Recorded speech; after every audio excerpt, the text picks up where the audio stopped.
espero que esteja bem. Esse primeiro recado é só para deixar claro para todos e todas que estão nos assistindo que as aulas aqui presentes são dos nossos cursos do IFMG Campus Avançado Pinuí. Qualquer uso indevido da imagem pode ser alvo de questionamento judicial. Então, dessa forma, assista, não tem problema algum em assistir, em aprender e compartilhar o conhecimento. Mas nada de utilização das imagens sem autorização prévia dos responsáveis, seja o professor, seja o Instituto Federal de Minas Gerais, Campus Avançado Pinuí. Beleza? A gente se vê ao longo desse curso e espero que seja proveitoso para todo mundo. Olá, saudações, espero que esteja bem. Dando continuidade então à nossa disciplina, agora nós vamos falar dos anelídeos, que é o próximo grupo que a gente está vendo ao longo do processo evolutivo, né, dos invertebrados, depois então dos nematóides ou nemateumintos, que ainda eram vermes. Então agora a gente tem animais de corpo cilíndrico ainda, mas agora eles são segmentados. Eles sofrem um processo de metametria. Olha que bonitinho que eles são aí, uma imagenzinha. Segue triblásticos, né? Então tem os 3 folículos embrionários, seguem protostômios, então não são deuterostômios. Então, durante a dobra do processo embrionário, forma-se primeiro, então, a origem à boca, né? São protostômios, primeiro não se formam antes, primeiro forma a boca. E simetria bilateral, né? Isso é importante a gente seguir tendo. E agora a gente tem algumas novidades evolutivas importantes, né, que acontecem com o filo dos anelídeos, né? A presença do celoma, é importante a gente lembrar que o celoma é um espaço, né, que se tem ao longo do organismo, né, para ocupando o espaço vazio do organismo que tem na parte interna, né? E no caso dos nematóides, a gente ainda tinha um pseudoceloma, não tinha um celoma propriamente formado. Isso vai ser formado agora no filo dos anelídeos. Então agora a gente vai ter um celoma completo, que é uma novidade evolutiva, e um sistema circulatório do tipo fechado. Então não só tem um sistema circulatório, como uma novidade evolutiva para os invertebrados, que é um sistema circulatório fechado, que depois outros grupos vão passar a ter um sistema circulatório aberto, com exceção dos anelídeos e de uma das classes de moluscos, que é um grupo que a gente vai estudar daqui a pouco, né? Então a gente tem um sistema circulatório aqui, uma minhoquinha por dentro, olha que bonitinho que ela é. E a gente tem, então, o sangue, ele é constituído por hemoglobina. Então a gente tem um sangue, né, com a formação similar ao nosso, que tem uma proteína responsável por transportar o oxigênio na respiração traqueal. Então a gente tem aqui a presença de corações laterais que vão fazer esse batimento. E esse sistema circulatório, então, é fechado. O vaso dorsal, que está aqui, ele transporta o sangue para a região anterior do corpo, e a gente tem o vaso ventral, a eles aqui, os vasos ventrais, ó, que vão transportar sangue para a região dorsal do corpo. Então, tanto a região anterior quanto a região dorsal recebem sangue de maneira fechada. Então, a gente tem um sistema circulatório fechado, que é uma novidade evolutiva, uma característica dos anelídeos muito importante de saber. Então, presença de celoma, presença de sistema circulatório fechado, são duas novidades evolutivas muito importantes dos anelídeos que tem que saber. Tá? Isso aí é cobrado. Então, quando a gente compara aqui, né, pegando o exemplo de um artrópode, aqui um gafanhoto, né, que a gente ainda vai estudar os artrópodes, né, mais para frente, mas quando a gente compara aqui o sistema circulatório, né, a gente tem aqui coração, artéria, a gente tem essas lacunas, né?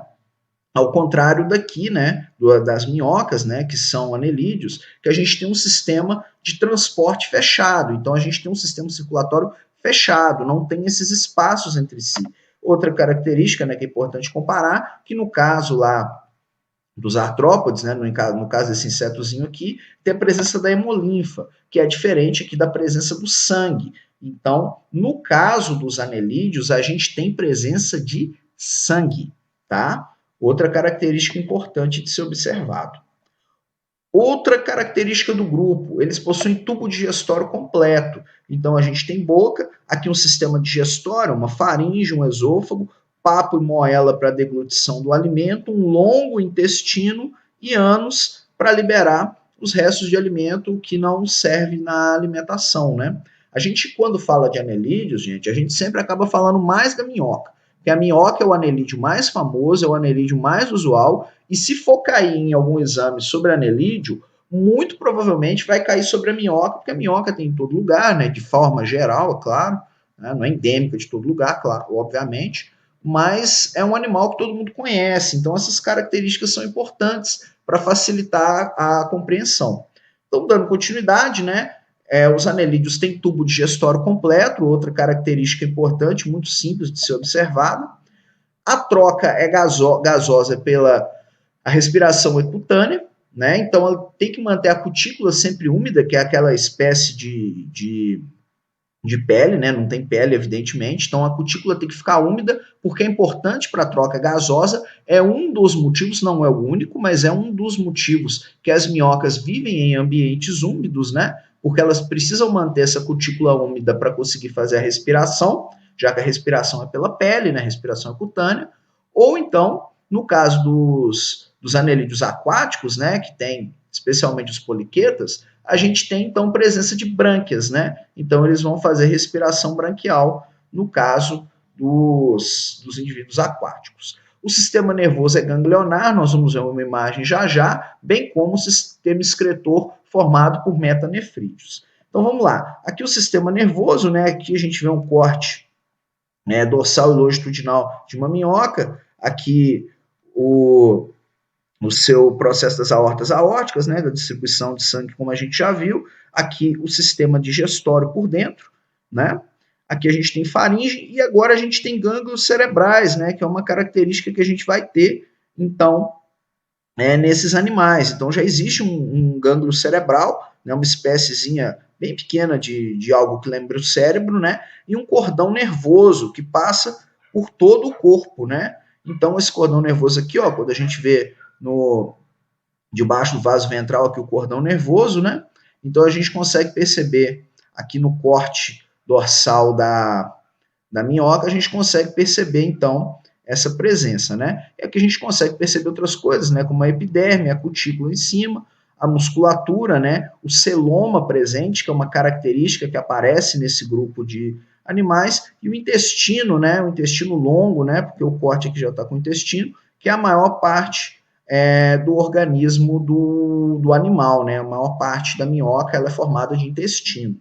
E a gente tem os metanefrídeos, né? Os metanefrídeos é por onde vai ter o sistema excretor. Então você tem aqui os capilares sanguíneos passando e você tem então o nefróstomo, né? Que vai fazer essa retirada aqui dentro da cavidade celômica, dentro do celoma. Então tem a retirada aqui da excreção, e essa excreção vai ser liberada, né? Retira-se aqui dos capilares sanguíneos pelos nefridiósporos, né? Então você tem os metanefrídeos aqui que vão fazer a retirada da excreção, né, do sangue, né? Vai fazer o processo de excreção das minhoquinhas, por exemplo, e você tem então o nefridiósporo, que são essas pequenas aberturas que vão fazer a liberação, né, da excreção no ambiente, né? Lembrando que aqui nós estamos falando, não estamos falando de fezes, estamos falando de excreção. Seria algo similar à nossa urina.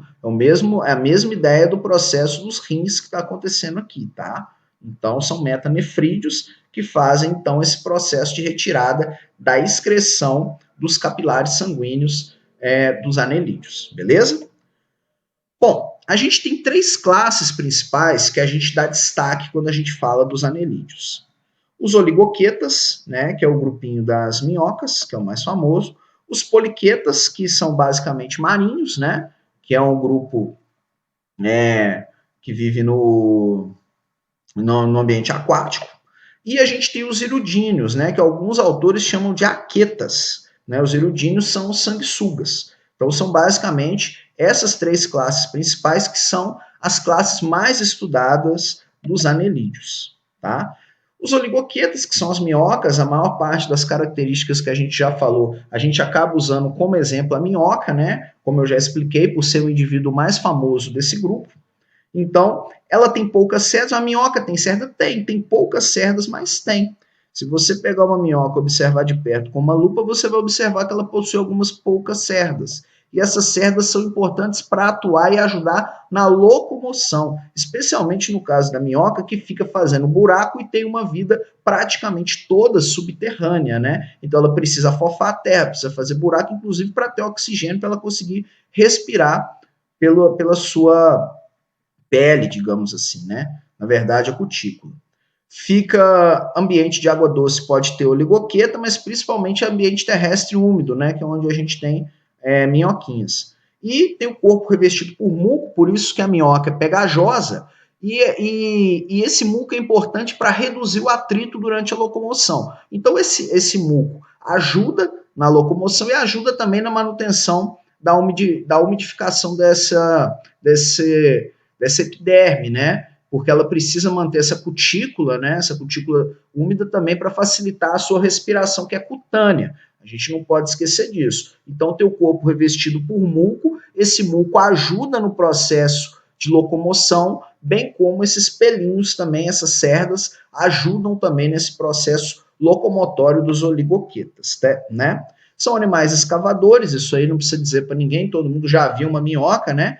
E se alimenta de matéria orgânica vegetal e animal. Então, é basicamente o seguinte, ela abre a boca, mais ou menos come terra e libera nas fezes terra, libera matéria orgânica, porque ela se alimenta de alimento em decomposição, que é a matéria orgânica, né?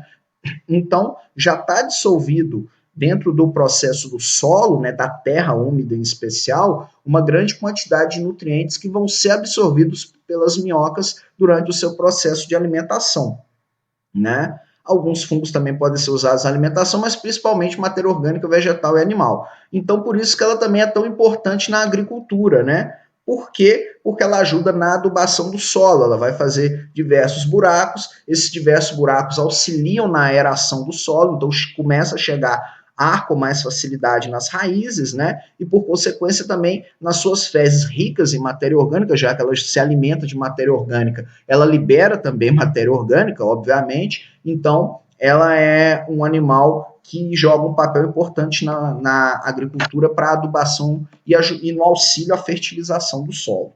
Então tem inclusive indústria, né, de venda de minhocas para adubação e aeração do solo em áreas de plantio, né? A parte mais importante e interessante aqui que a gente fala das minhocas é a parte reprodutiva, né? A parte reprodutiva dos oligoquetas, com destaque para as minhocas, né? São animais hermafroditas ou monóicos e fazem fecundação cruzada e externa. O desenvolvimento é direto, então dá origem a minhoquinhas. Então é importante a gente ter a característica aqui, um exemplo, né?